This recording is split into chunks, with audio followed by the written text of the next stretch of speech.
ازيكم؟ عاملين ايه؟ النهارده جايين نتكلم في كورس مهم جدا لكل حد فينا. الكورس دوت بنتعلم فيه ازاي نكسب فلوس من الانترنت. سيبكم من فكره ان المواقع اللي تتفرج على شويه فيديوهات او تعمل شويه حاجات من دي وتجيب لك فلوس، في النهايه المواقع دي ما بتحولكش فلوس. احنا هنتعلم ازاي نبذل مجهود وفي المقابل نضمن ان الفلوس بتاعتنا هتجي.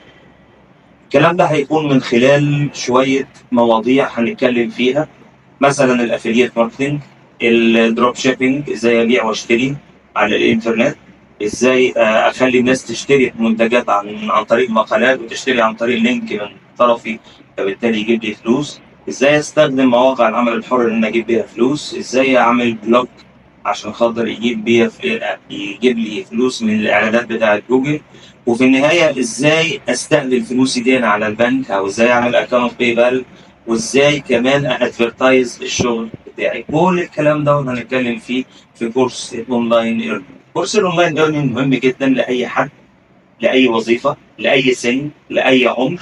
كورس الاونلاين ايرنينج من خلاله هتبقى عندك التولز اللي تقدر تشتغل بيها وتقوي بيها شغلك وتقوي بيها دخلك.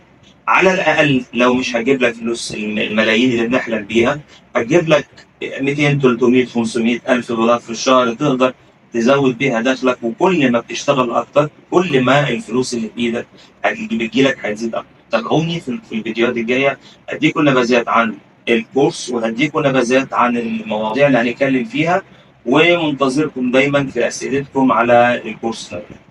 سلام.